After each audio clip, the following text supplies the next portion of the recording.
This is how testosterone affects your dating life. Being someone who's both been low test and high test, it has a massive impact. Let me take you back to when I was 18 and I was just so low test, ridden with anxiety, scared to talk to girls. I just really behaved and acted in a way that was not conductive of any sort of social success. I couldn't even make a friend back then. I was too scared to talk to guys at the gym. That is kind of the mindset that someone who is low test will have. So if you're someone who is scared to talk to girls, you're constantly anxious, you're nervous, you don't feel like you're the best version of yourself, you don't feel aggressive, you don't feel driven, you don't want to talk to every attractive girl you see, there's probably something wrong with your testosterone, because now, 3 years after boosting my test, almost 4 now, it is day and night. The way that I act, behave, think is just completely different. Testosterone makes a massive impact on so many areas of your life. You will be a different person if you have 600 nanogram deciliter test versus 1,000. You will act, behave, and think differently, and it has a massive impact on your life. And that's what I'm gonna be breaking down in this video. But before we get into it, if you suspect that you even have any signs of low test, pick up my testosterone transformation guide where I break down everything, and I mean everything, that will allow you to get into the thousands of nanograms per deciliter. That's completely for free. It's the first thing in the description below. So the first thing that's gonna change in your dating life is you're gonna be way more horny, way more social, and way more fearless. This is kind of that behavior mindset that just changes when you're high testosterone. You're gonna wanna go out there and talk to girls, whereas otherwise you would have cowered out of it, you would have been scared. When you're high test, you're just way too horny to not want to go talk to her. You're just like, fuck it, I'm gonna go do it. So if you're someone like myself, who was more ridden with fears, with anxiety, I was socially anxious, at a certain point, you're just gonna start saying, fuck it, I'm gonna go do that thing that I wanna do. I'm gonna go talk to that girl at the gym, I'm gonna go to that nightclub, and I'm gonna try and sleep with a girl. I'm gonna just put myself out there. I don't give a fuck anymore, if you're like me. But if you're already social, it's just gonna make you even more social. And I'll tell you kind of how it's tied in over the last 3 or 4 years for me. So that was what it was like earlier back in the day, but nowadays, since, you can't really conquer a city like back in how the Vikings would do it and like roll up with a sword and try and take over a city. So my version of conquest socially now is rolling up to a new city that I've never been to before, making a bunch of friends and, meeting a bunch of girls and sleeping with them. That's what I like to do. If I roll up to a city and I came there and I ended up making a bunch of friends and sleeping with girls, that was my version of conquest. That's how I can socially conquer. In business, you can conquer by making money. For me, it's this personal brand, by growing the personal brand, by building my coaching business. That's how I can conquer there. But socially, for me, it's like I roll up to a new city and I make friends and meet girls and sleep with them. And that's, for me, a big achievement socially. So I've been doing this across many different cities. I first started in my mom's small hometown in Sweden. Then I went to the city to the north. Then I went to Norway for a month. Then I came back to that city, which I was in to the north, and really developed things further. I was getting started last year, but I really took things to the next level. And it's just like, you keep pushing it and you keep pushing the envelope, and you're like, I want to go to a new city. I want to go to a bigger city. I want to go do here. I want to, whatever. It's like, you just keep wanting to do things that my younger self would have been absolutely terrified if I told my younger self, like, oh, we're going to Norway for a month. I would have been like, what the fuck, bro? We've never been to Norway. We don't know anybody there. No way.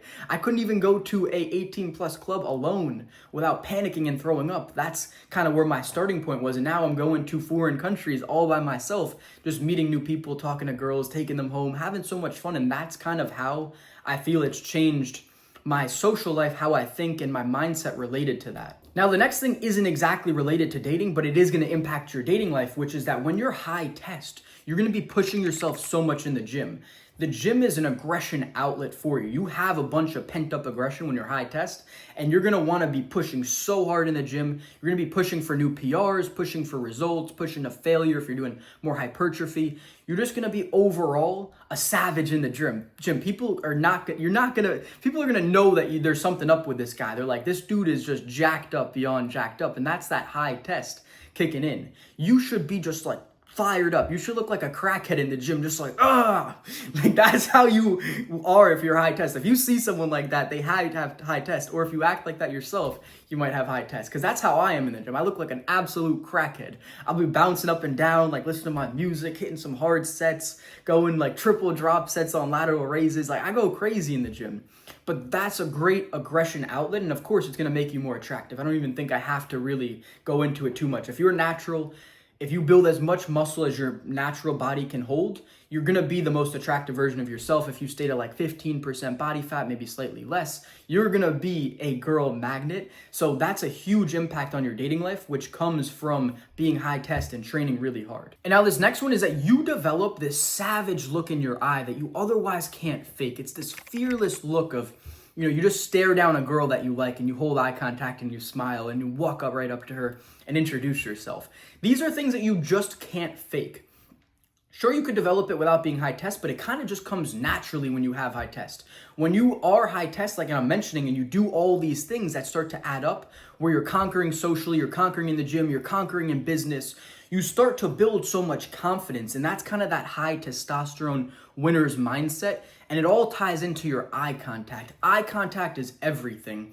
This past Saturday, I was at one of many pre-games, and a girl there, we were just looking at each other in the eyes, and I could just tell she wanted to fuck. And later that night, she's texted me, please come back to my place. I didn't want to leave my boy, so I missed my opportunity. I ended up getting with some other girl, though. It's all right. But, she was just saying, like, please come back. It was just that savage look where you see a girl you like and you stare at her in her eyes and you look into her soul. And you can see when the girl likes you back over time. If you're not already there, you'll just know. If the playboys out there know what I'm talking about. You look a girl in her eyes and you can just see that she likes you. But it all comes from that savage eye contact. There was one time in Norway when I was grabbing my jacket, I saw this attractive girl I liked, and I just looked at her in the eyes and smiled, and she was like, strong eye contact. I just said, always. And we went our separate ways. I didn't even end up talking to her because I was going to grab my jacket. She was leaving. But it's just like, that's that savage look, that eye contact that you just can't fake. And it all builds off of having that high testosterone. And now the last thing I want to say is that you have the best possible existence as a man if you're high testosterone. There's simply no way around it. I can't emphasize it in any other way than I have throughout these last points. But I truly believe there's 3 areas of your life you need to get dialed in. It's health, wealth, and relationships. If you dial in those 3 areas, you will have a good life as a man. And you can see how impactful it's been in my life in those 3 areas. I've wanted to conquer socially. I've made more friends. I've gotten with a lot of girls. I've started different businesses, pursuing different ventures for that and making money. That's wealth. And then the gym, I explained how much it has impacted my training, how much my physique has gotten better, just the mindset in the gym. I'm just savage. It's impacted my life in so many different ways and really helped me lock in those 3 categories and live the best life that I could possibly live. I wouldn't have this life if I didn't have high testosterone. High testosterone is kind of that one key that is your life force as a man that you need to have, and it's going to have a massive impact on your dating life. Kind of how those 3 areas tie into your dating life. It's kind of obvious, but we can go into it. It's like, if you're in the gym, you have a great body, it's obviously going to impact your dating life. If you have wealth, obviously, it's going to help out. If you're good socially, if you're a charismatic guy, if you've talked to tons of people, you're going to be good at communicating and conversation. And this is just going to help you so much with getting girls. So you really want to get those 3 areas of your life dialed in. And I've showed you how impactful it is to get high testosterone in actually achieving that. So once again, if you want my high testosterone guide, this gives you so many things that I don't even see anywhere on the internet. These are all things I've researched, I've looked into myself, and over the years experimented with and really figured out what works best for me. And I broke everything down for you in this guide, and that's completely for free. It's the first link in the description below.